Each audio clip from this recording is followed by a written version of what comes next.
Hey everybody, welcome back to Tech Odyssey. So today I'm here to talk about the Samsung Galaxy S21 FE again. Maybe you thought it was gone. I've still got it. I've actually surprisingly still got my SIM card in it. I'm kind of enjoying using it right now till the S22 gets here, but I wanted to talk about it because some people are interested in it and there are actually some really good ways to get it right now. And I think this is part of Samsung's pricing strategy the whole time. If you're familiar with Samsung, you know that they do two things. One, they give you lots of stuff when you buy their phones. Two, the value plummets very quickly after the phone comes out. But the third thing is that they're very good at devaluing their phone by offering all these trade-in incentives and promotional pricing. So the phone itself, $699 MSRP. So abstractly, when you look at that, yeah, I think the Pixel 6 is a better deal. When you look at what you actually get with the phone, though, and the fact that you might not ever even pay close to $699 for it, makes it much more appealing. So right now with AT&T, you can finance it for 36 months at $15 a month. Comes out to like $540 a month, at least if I did my math correctly in public. I believe that's correct anyway. 15 times 36, yeah, $540. That's a $159 discount right there, no trade-in required. If you go to T-Mobile, they give you up to $800 off on a Galaxy series phone if you trade in a qualifying phone.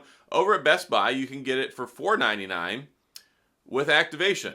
You don't even need to trade anything in. If you just go buy it and activate it, if you get it T-Mobile, ATM, whatever, Best Buy is pretty good at this stuff. The other day, they were offering a $200 gift card even. So Samsung is really good about setting up this manipulative promotional pricing all over the place, and it's never the same deal anywhere. Like you go to AT&T, you go to T-Mobile, you go to Sprint, you go to Best Buy, it's never the same thing. Even with Samsung, Samsung is giving you enhanced trade-in credit where you can get it as low as $324, and they throw in a pair of what they say are $169 earbuds.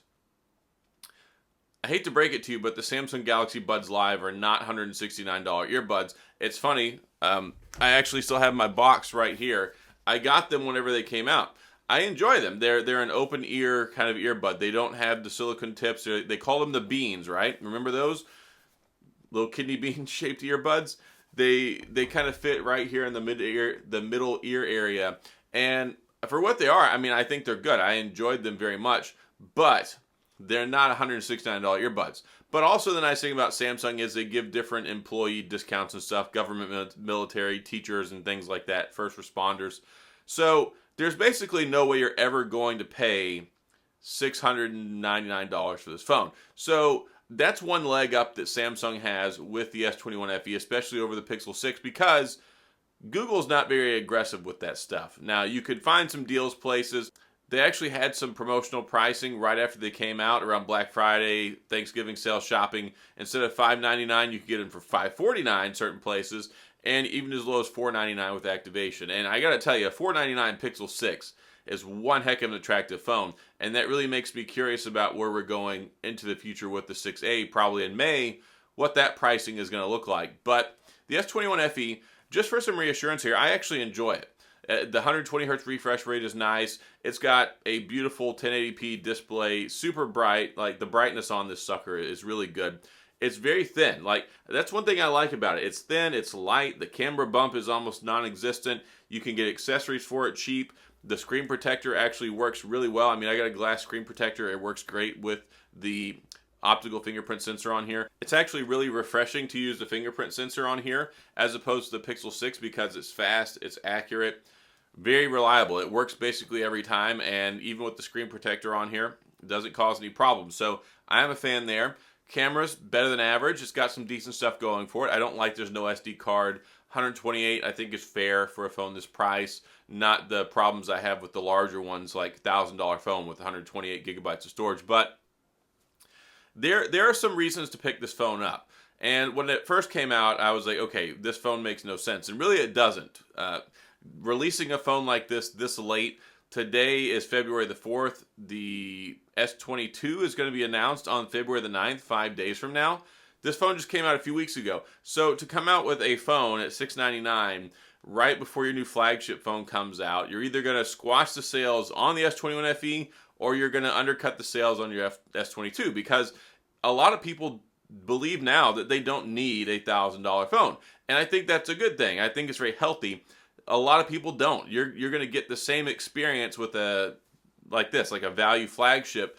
It's, I mean, 120 hertz refresh rate, top of the line display. Yeah, it's 1080p, but I mean, it's not that big of a deal for the price. And it's an enjoyable experience, 4,500 milliamp battery. You're not going to feel much difference in an S22 or an S22 Plus, which is going to cost you several $100s more for roughly the same experience. So I think maybe the wool has been pulled back over some people's eyes a little bit in that regard. And hopefully I help with that, because not everybody needs a $1,000 smartphone. If you want one, go buy it. I mean, that's your prerogative. Spend your money how you want. But from a day-to-day perspective, there's not a whole lot of a tangible difference, especially when we're looking at a Snapdragon 8 Generation 1 for like an extra $100 or $200, and then this guy. And if you can get one of these for $300, $400, $500 with trade-in or activation or installment agreement, whatever, it makes it much more attractive. So I think that it has a place. I think that it's a perfectly good phone. I mean, I've been enjoying using it. I have no noticeable shortfalls in this, other than just the camera's not as amazing as my iPhone 13 Pro, or even using like my S21 Ultra, or a more top-of-the-line phone like my Pixel 6 Pro. There are some trade-offs, but for what you get at the price, I mean, I think it's a pretty good experience, and I really enjoyed the phone. And you can pick up accessories for it cheap. And if you want to know what I'm using a Caseology Vault case that I think cost me like 12 bucks. I'll link that down in the description. And also, I've got a glass screen protector on here that I paid like 10 bucks for a 2-pack that's actually pretty darn phenomenal. I'll link that down there as well if you're curious. But yeah, Samsung, they're pretty crazy people. They come out with these products and these prices, and then they immediately like to undercut them, offer you trade-in values and incentives, and basically devalue the phone, to the point where like a month or two later, it's a $699 phone and you'll find it on Swappa for like $396.24. So always that's an option too.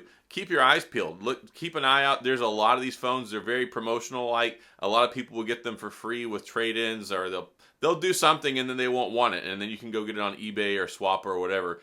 Be careful with who you're buying stuff from. But yeah, it's one of those things where Samsung used to be, they're not like Harley Davidson. Like if you look at an iPhone and then you look at what it's worth a year later, it holds a lot more value than a Samsung phone. Samsung phones usually drop 50% in 1 year, sometimes quicker than that. So not that they're not good phones, it's just the way Android phones are valued versus iPhones, and also the way that the market works. And whenever you have a $1,000 phone and you undercut that by, okay, here's these earbuds, here's $250 in credit, here's this financing special, here's a trade-in value, it makes it hard for a phone to retain value. And it's something that LG used to do. And many times before I've said that Samsung is going the same route of LG. And another year or two, they'll be throwing a free TV at you just to buy their phone. Anyway, so that's neither here nor there. I just wanted to talk about this, let you guys know, look, if you want to go get one, you can find ways to make it work for you. You can find ways to get it less expensive. At MSRP, I wouldn't buy this at $699. If you can get it for $599, $549, $499, trade in and get some good deals, it's a really good phone that I think will serve a lot of people really well for several years, and I think you'll enjoy it if you pick it up. So that's why I wanted to make this video and see if I could help you guys out and point you in the right direction if you're looking to get one. So yeah, that's all I got in this video. If you have any questions or comments, please head down in the comments section, leave those there. I'll get back with you. If you enjoyed the video, please hit the like and the subscribe button and the little notification bell if you want updates when new videos come out. And as always, thanks for being here. I appreciate you watching, and I'll see you guys next time.